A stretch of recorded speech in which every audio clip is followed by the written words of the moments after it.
God po ang isa sa mga naging instrumento ng Panginoon upang matulungan ako sa paghubog sa aking sarili, sa aking kakayahan na makilala ang ating Panginoon. Sila yung nagsilbing anong tawag mo doon? Spiritual family sa aking buhay. Po natulungan na ang Assembly of God na makilala ang Lord at maligtas sa aking mga kasalanan. Sa AG, lumaki yung pamilya na kinabibilangan ko. Pinaramdam sa akin ng AG ng parte ako ng pamilya despite my past. Tinulungan nila ako mag-grow as a person and as a Christian. A small church could become a contagious church, but a contagious church will not be small for long.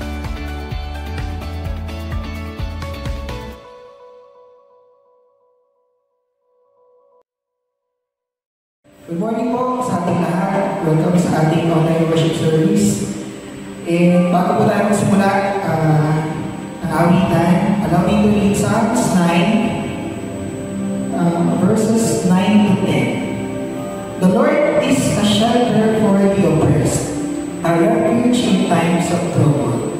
Those who know your name trust in you, for you, O Lord, do not abandon those who search for you. Ang Psalms po ay sinulat ni Haring David.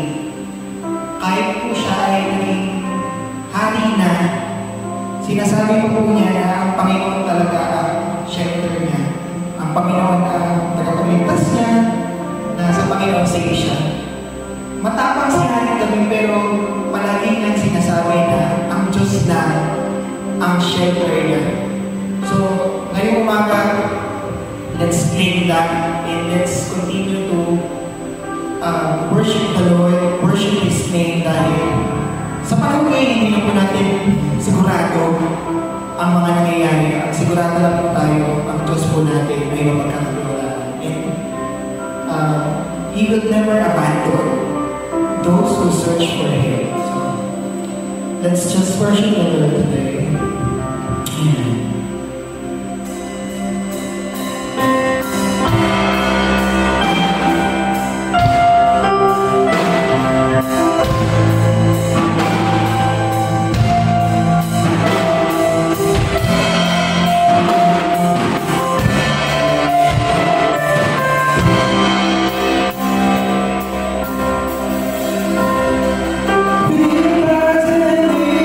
Because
Good morning, magandang umaga po sa ating lahat. Tayo pinagpapasalamat sa Panginoon dahil tayo po ay nasa ika-4 na linggo na ng ating pong anniversary, ng ating pong MECQ anniversary.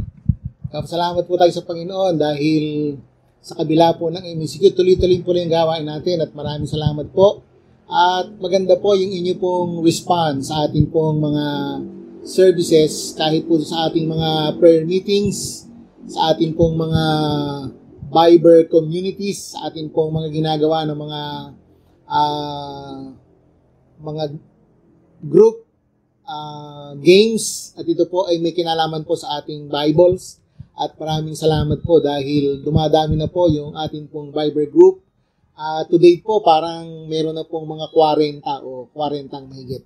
Kaya maraming salamat po sa Panginoon. At kapasalamat po tayo sa Panginoon. Gusto ko pong samantalahin ang pagkakataong ito na pasalamatan po ang lahat ng mga kapatiran, lahat po ng mga nagmamahal at na nananalangin po at higit sa lahat nagmamahal po kay Pastora Nida. Maraming salamat po dahil she's on a high spirit at siya po ay on the way to recovery. Maraming salamat po sa inyong mga panalangin, sa inyong pong mga tulong. Tunay po na naging totoo po at napatunayan po namin na yung pong biyaya po ng Panginoon ay sapat at sapat sa lahat ng kanyang mga anak.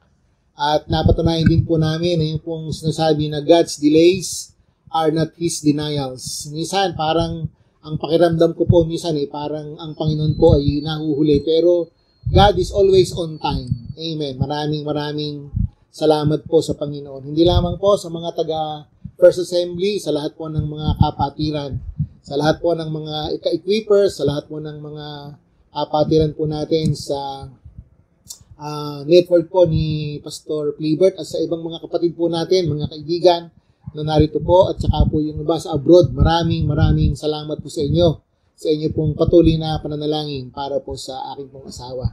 Salamat po. Pagpalain po tayong lahat ng Panginoon. Truly, that we are still living on a time of conflict and a time of testings and trials. Hindi pa po tayo nakakaalis dyan, pero tayo po ay nagpapasalamat sa Panginoon dahil meron po tayong pwedeng mapuntahan at meron po tayong pwedeng masulingan. Meron po tayong pwedeng basahin at higit sa lahat, puntahan, walang iba kung hindi po ang salita ng Panginoon upang ito po ay magbigay po sa atin ng kapayapaan at atin pong mapagtagumpayan ng mga conflict na dumadaan sa atin pong buhay.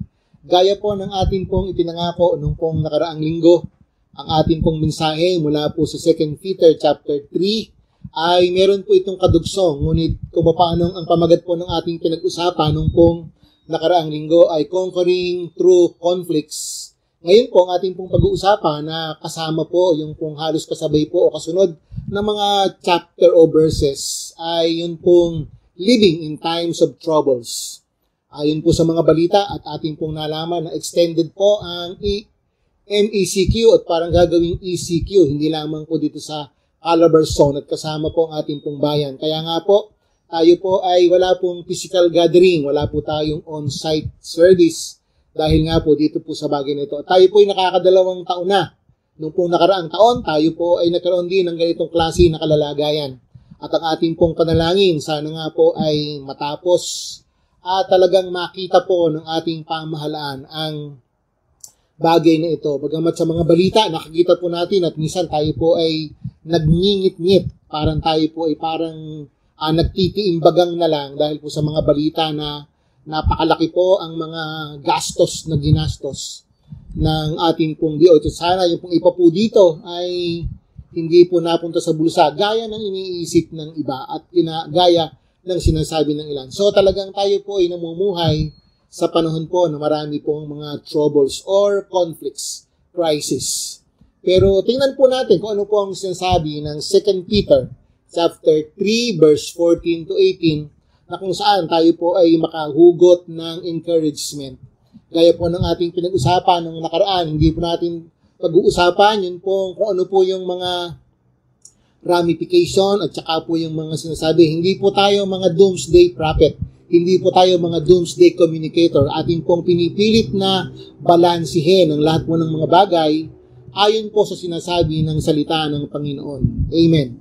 So, ngayon pong araw na to, let's take a look and let's read yung pong sulat po, actually yung huling sulat ni Pedro sa kanya pong 2 Peter. Ang sabi po, sa 2 Peter chapter 3 verse 14 to 18, and I read, "So then, dear brothers, friends and sisters, since you are looking forward to this, make every effort to be found spotless, blameless, and at peace with Him.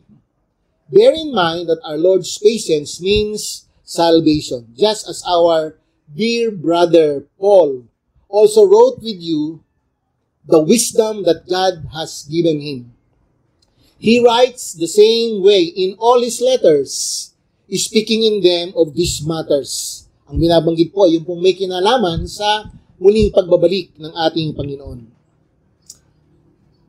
To continue, sabi niya, his letters contain some things that are hard to understand, which ignorant and unstable people distort, as they do other scriptures to their own distractions. Therefore, ang sabi po ng verse 17, "Dear friends, since you have been forewarned, be on your guard so that you may not be carried away by the errors of the lawless and fall from the secure or from your secure position, but grow in the grace and knowledge of our Lord Jesus Christ. To Him be the glory both now and forever."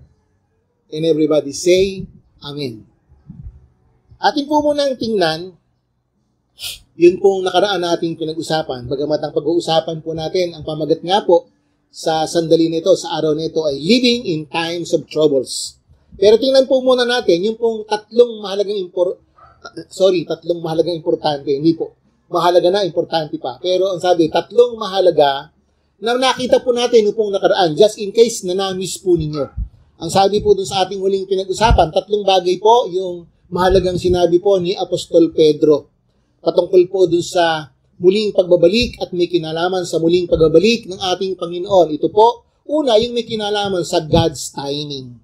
Pangalawa, yun pong katiyagaan ng Panginoon, yung God's salvation patient plan, upang yung pong mga tao ay magkaroon ng chance at pagkakataon upang hindi po mahuli ang lahat sa kanila at sila po ay makakilala sa ating Panginoon. At pangatlo, patungkol naman po sa mga mananampalataya, meron pong God's marching order ang Panginoon para sa lahat ng mga mananampalataya na tayo po'y kasama doon po sa plano na yon, doon po sa game plan na yon ng Panginoon, na tayo po'y kasama doon po sa end time na tayo ang gagamitin ng Panginoon upang ipagsabi sa mga tao. Ito pong mga nangyayari na ito ayon po sa sinasabi at sa liwanag ng sinasabi ng salita ng ating Panginoon. Sa mga talata po na ating binasa, there are 4 strong, forceful words. Kumbaga, strong na, forceful pa, na mga salita po na sinabi ni Apostol Pedro para po maging gabay natin sa araw na ito at sa mga araw na ito na talagang parang wala po tayong katiyakan dahil imbis na makita po natin na maayos po ang mga pagkakataon, yung pong mga pangyayari, hindi lamang po pandemic nitong virus na ito, kung hindi yung pong huling balita, kahit po sa Haiti, kung yun po ay totoo, ay meron po namang lindol. Sa ibang mga lugar ay meron namang pong mga pagbaha. Sa ibang mga lugar ay meron namang pong erosion ng mga bundok.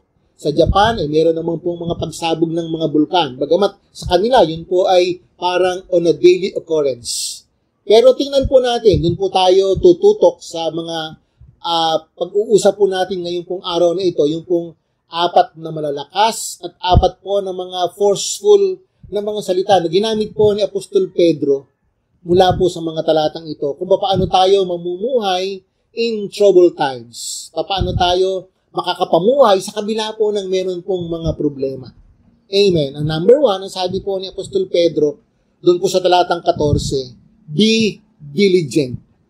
Ang sabi po sa verse 14 sa New Living Translation, ang sabi po, "So then, dear friends, since you are looking forward to this, make every effort to be found spotless, blameless, and at peace with Him." Ang binabanggit po dito ni Apostol Pedro ay yung pong pagiging diligent o pagiging masikhay o yung pong, ang ibig sabihin po ng diligent ay maagap. Ang ibig sabihin po ng diligent sa salita pong Hebrew at saka po sa salitang Griego, ang ibig sabihin po ay madaling araw. Ang ibig sabihin po ng diligent, dapat ay maagap. Amen. Sabi po, make every effort, do your best or do our best. Ang sabi po, let's do our best to keep us from drifting into doubt while we wait for God's plan to be fulfilled. Habang iniintay po natin yung pong pagbabalik ng ating Panginoon at yung pong plano talaga ng Panginoon para ito po ay matupad. Ang sabi po, dapat tayo po daw ay gawin natin ang ating pinakamabuti, gawin natin ang ating pinakang the best. Gawin po natin, sabi, let us be diligent to be at peace in Him and to keep our character without fault and beyond reproach or even scrutiny by others. So, panatiliin po doon natin na malinis. Ang sabi po, spotless. Dapat tayo po daw ay walang bahid. Dapat sa kabila po ng parang, sa kabila ng ang mga nakikita natin, naririnig natin, napapanood natin, ay parang lahat po ay mga masama. Pero dapat tayo po bilang mga mananampalataya, sinasabi ni Apostol Pedro, sa panahon po na parang magulo ang kapaligiran natin, dapat tayo po daw ay maging diligent. Gawin natin yung ating pinakang the best ayon sa sinasabi ng salita ng ating Panginoon. Na ang ating pong buhay ay makalampas doon po sa sinasabi ng mga pag-scrutinize. Doon po sa sinasabi po ng mga pag-criticize ng mga tao na wala po silang masabi. Bilang tayo po ay mga mananampalataya. So, tandaan po ninyo yung salita niyon. Be diligent.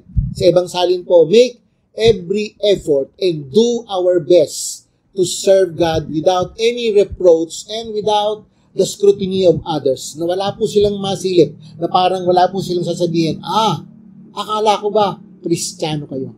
Akala ko ba Christian sila? Bakit ganon? Huwag po natin silang bigyan ng pagkakataon upang sila po yung magkaroon ng mga tanong.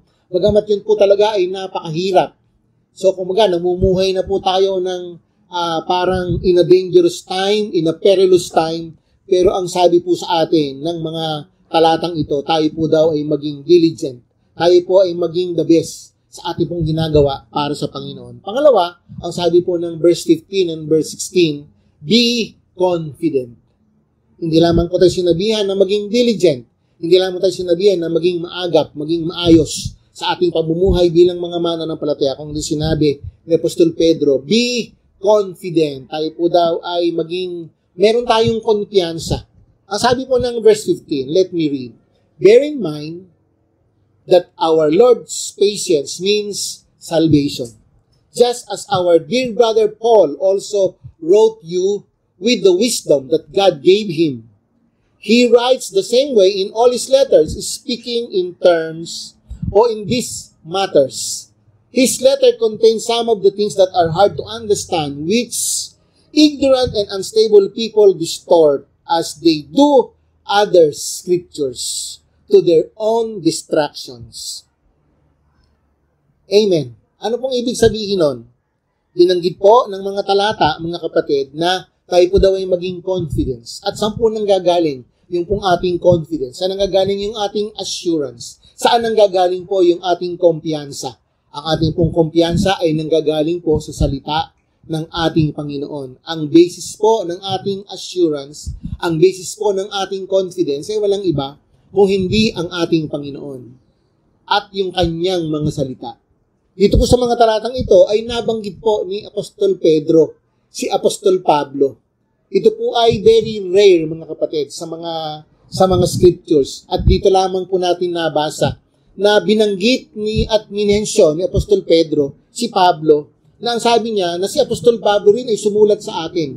Na ganun din yung mga tema o meron ding mga sulat si Apostol Pablo na tayo po ay binibigyan din ng mga warnings, binibigyan din tayo ng mga admonition, binibigyan tayo ng mga tagubilin mula po sa kanyang mga salita at nakabase sa kanyang mga salita upang maintindihan natin ang sinasabi ng salita ng ating Panginoon, upang tayo po daw ay hindi malihis.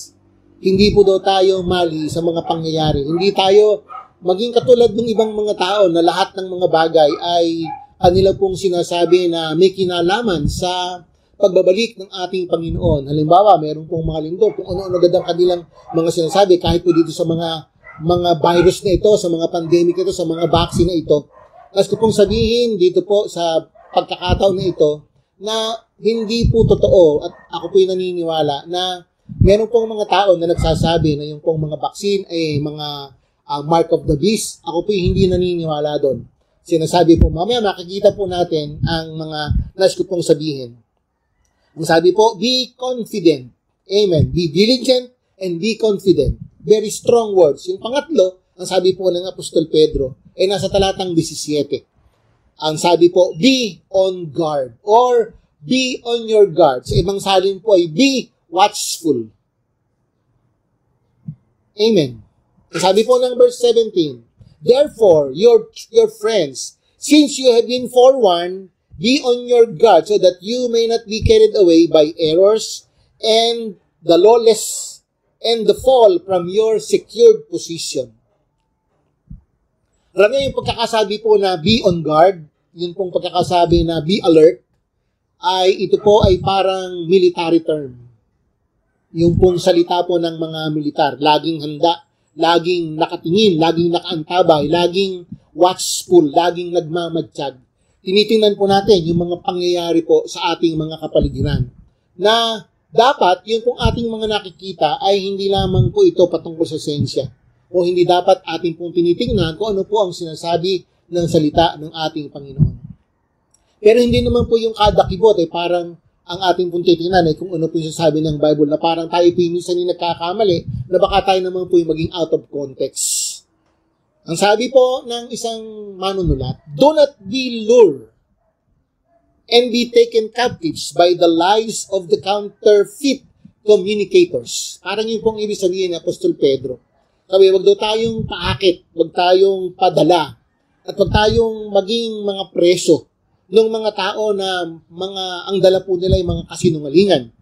Sila po yung mga counterfeit communicator. Yung bang wala na po silang ibang sinabi, wala na mga ibang pinagsasabi, wala nang daw ipinagpopos, gaya po nung sabi natin nung nakaraang linggo, na panay negative. Ang sabi nga natin, yun po, sila po yung mga negatrons. Don't lose our steadfastness and solid foundation in the truth and in the Word of God. Huwag daw nating aalisin, yun po daw ating matibay na pag-asa at matibay na pundasyon. Walang iba kung hindi ang katotohanan ng salita ng ating Panginoon. Sinasabi ni Apostol Pablo sa ibang version, sabi niya, be alert always, be discerning, and keep on filtering. Ano man po yung ating mga nababasa. Huwag daw nating tatanggapin at titingnan. At parang yung ating lahat ng mga nabasa sa internet, sa social media, ay ating pong tatanggapin na hook, line, and sinker. Hindi po. Dapat po ay marunong daw tayong mag-filter. Yung ibang mga nakikita ko na post sila ng post na parang hindi na nila pinifilter. Kumaga, post agad sila. Kumaga, hindi po nila masyadong tinitingnan o hindi na nila binabalanse. Kaya minsan, instead na ito po ay magdala ng encouragement, ay nagdadala po ng takot. Mga kapatid, ang dulot po ng COVID-19 na ito at ang virus na ito ay takot na. Huwag na po nating dagdagan yung takot ng ating mga kapwa. Dapat tayo po ay maging encouragement. Amen. Dapat tayo po ay maging encourager in this time of troubles, in this time of conflict, in this time of crisis. Huwag ka nang dumagdag, huwag ka nang maging dagdag na magdala ka pa ng problema. Kahit ikaw na pastor na kung ano yung pinagpopopos mo. Ang iba sa inyo ay kilala ko, nakakahiya nga. Pero maraming salamat sa Panginoon. Dapat tayo po ay maging balance. Ay nako. Amen. Ang sabi po dito, mga kapatid, Peter is forewarning. Si Pedro po ay nagbibigay po siya ng babala. O ng maagang pabala. Forewarn nga po ang sabi. Noon pa lang ay nagbabala na po siya. Nang isunulat yung kanyang aklat. Ang sabi niya, nagbigay na siya ng babala, paunang babala, upang tayo po daw ay maging constant on guard. Laban po sa mga counterfeit communicator. Lalo tigit yung pong counterfeit communicator of God's Word. Yung pong tagadala po ng fake news about end times. Ang tawag ko nga po sa kanila ay mga eschatologist. Parang tunog isko, ano po? Di ba? Para sila pong mga eschatologist. Kasi yung pong totoong eschatology o yung pong patungkol po sa end times, yung pong ibang mga tao sa kanila, parang sa tingin ko po sa aking pag-aaral ay hindi naman po tayo eksperto para tinitingnan po natin kung ano po talaga yung sinasabi ng salita ng ating Panginoon. Yung pong mga tao no po, ng mga eschatologists, sila po ay parang sira po yung kanilang timeline ng end times. Bakit ko po nasabi? Kasi sa kanila po, pinaghahalo-halo po nila. Yung iba po, wala pa nga pong rapture, mga kapatid. Wala pang rapture sa ibang mga tao, great tribulation na. Samantalang sa Bible po, lahat po ng mga pangyayari, rapture po muna. Wala pa pong rapture. At higit sa lahat, mga kapatid, yung pong bakuna, hindi po siya tatak at hindi po siya marka ng beast. Hindi po siya mark of the beast. Amen. So, maaring meron pong nagre-react sa inyo yan, sa mga kakabasa, pero hindi naman po ako makikipagdebate sa inyo. Sinasabi ko lamang po kung ano po yung sinasabi ng salita ng Panginoon ayon po sa pagkaunawa ko po sa timeline ng eschatology. Pero kung gusto niyo pong tayo mag-usap, i-PM niyo na lamang po ako. Okay po? So, dapat po meron po tinatawag ang salita, yung pong ating social media, may tinatawag po na fact check. So, dapat atin po itong chicken at ating tingnan kung totoo po, hindi po yung basta po talaga tayo gagawa ng anumang mga bagay para tayo po yung maging dahilan po ng pagkakagulo. Ang nakakatakot at ang nakakalungkot nga po, yung iba po dyan ay mga pastor pa.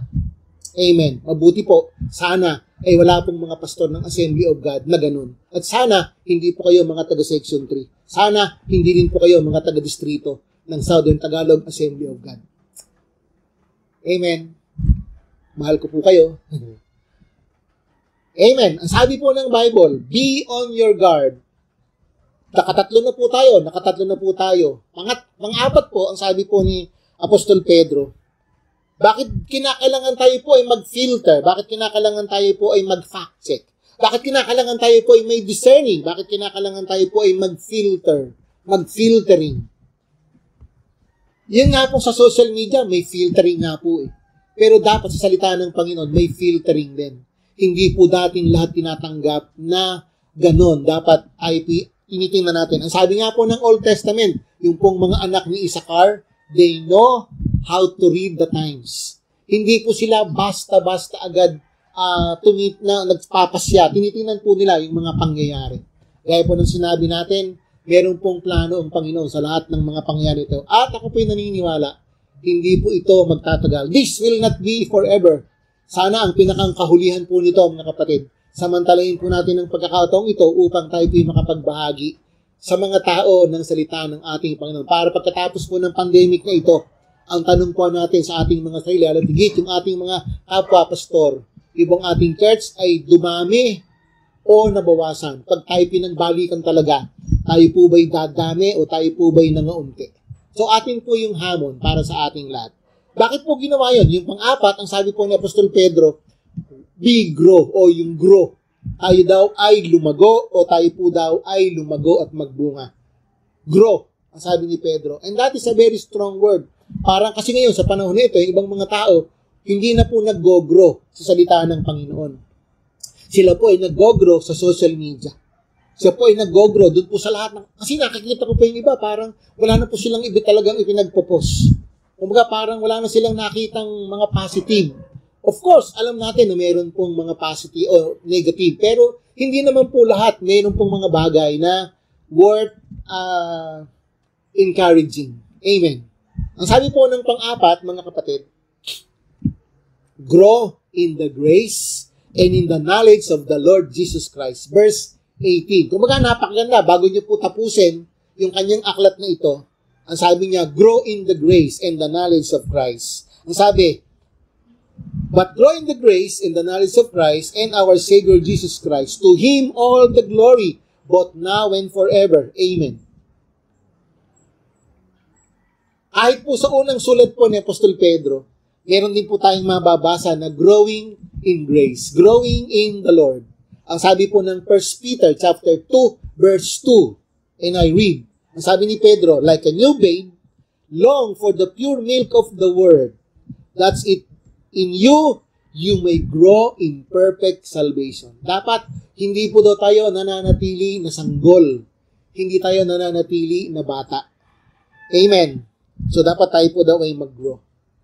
Pero meron pong espesyal, meron pong mga parang mahalaga na makita tayo dito sa mga talatang ito.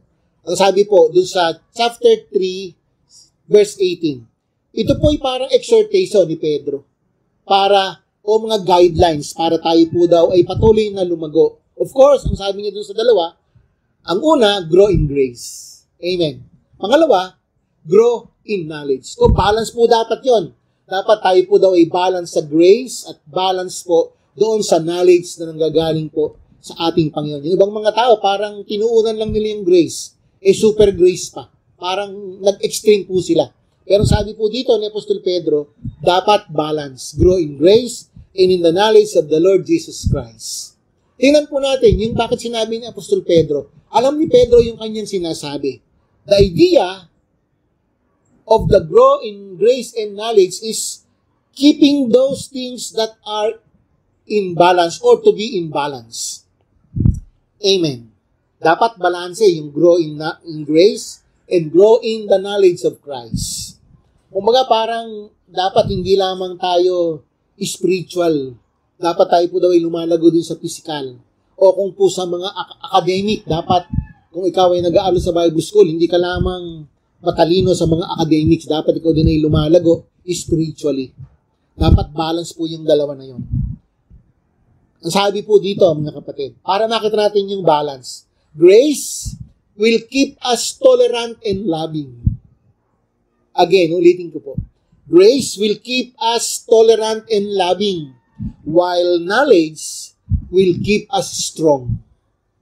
Grace will make us compassionate, while knowledge will make us discerning. O di ba balance yun? Grace will help us smile, while knowledge will help us think. Amen. Grace will result in vulnerability, but knowledge will result in stability. Ang sulat pong ito, mga kapatid, ni Apostol Pedro, the first letters of Peter's letters, both first and second letters, were timeless reminder to grow in grace and the knowledge of Christ. Tingnan po natin si Pedro. Let's take a look at Peter bago po tayo magwakas. From being a headstrong Galilean to be a humble apostle.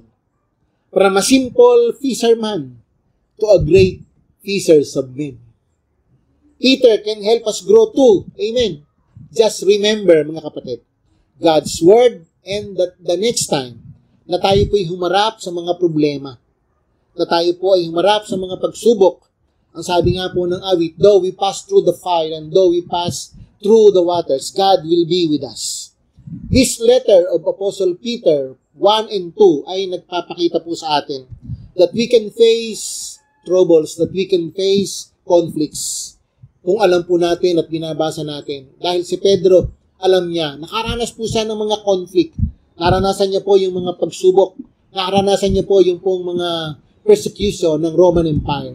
Pero ang naging kalakasan lamang po nila, walang iba kung hindi ang salita ng ating Panginoon. Amen. Fourth strong word. Be diligent, be confident, be on guard, and grow. Maraming salamat po sa Panginoon at nawa po ang maikling mensaheng ito ay nagbigay po sa atin ng kalakasan upang tayo po ay mamuhay sa panahon ito na parang walang katiyakan, sa panahon ito na parang marami pa pong mga darating na mga ECQ at sana ay wala na. Amen. Tayo po ay manalangin. Panginoon, maraming salamat po sa iyo sapagkat meron po kaming matatakbuhan, meron po kaming mapupuntahan, at meron po kaming masusulingan, Panginoon. Walang iba kung hindi yung mga salita. We thank you, Lord, because we can run to you. We can have our refuge from you, Lord. Salamat po kami, Panginoon, personally, ang aming pong pamilya, sa iyong ginawa po na pagpapala po kay Pastor Anida. Maraming salamat po sa iyong sapat at sa iyong sapat na pangangailangan. Maraming salamat sa mga tao na ginamit mo upang kami po ay matulungan at nakita po namin, Panginoon, ng iyong biyaya. Kami po'y dumaan sa testing, dumaan po kami sa conflict, dumaan po kami sa troubles, but you are with us because you have said in your word, you will never leave us nor forsake us. Amen. Hallelujah. Maraming salamat po, Panginoon. At sa iyo po namin ibibigay, ibabalik ang lahat po ng papuri, ang lahat po ng pasalamat. Salamat sa iyong mga salita na firm foundation na pwede po naming masulingan. Tulungan mo kami, Panginoon, na wag po, atalasan po namin ang aming mga pandinig, ang aming pong discernment. Gaya po ng sasabi ni Apostol Pablo at ni Apostol Pedro. Sa mga panahong gaya po nito, Panginoon, na hindi po namin tatanggapin ang lahat ng aming mga nakikita, ang lahat ng aming mga nababasa. Tulungan mo po kami na kami maging balance, Panginoon. Salamat po sa iyo, sa iyong mga salita. At salamat sa iyong banal na spirito na gumagabay po sa amin. Sa iyo po namin ibibigay ang lahat po ng papuri, ang lahat ng pasalamat. Salamat po sa 32 years na ikaw po ay naging matapat po sa Assembly of God. Sa kabila ng hindi po kami makapagtipon physically, ngunit alam namin sa aming pong mga tahanan, ng aming pong home base, ikaw po ang siyang magpapala, Panginoon. Maraming salamat po sa iyo. Pagpalain mo po ang aming huling celebration sa susunod na linggo. At sa iyo po namin ibibigay lahat po ng papuri, lahat ng pasalamat. Lord, we pray that you will keep all the members of the First Assembly na they will be safe from all harm. At wala pong ma-spike sa amin, Panginoon, ito pong COVID na ito. Salamat po sa iyo pong lahat ng papuri at lahat ng pasalamat. Ito pong aming dalangin with great expectation in Jesus' name. Amen and amen. God bless us all.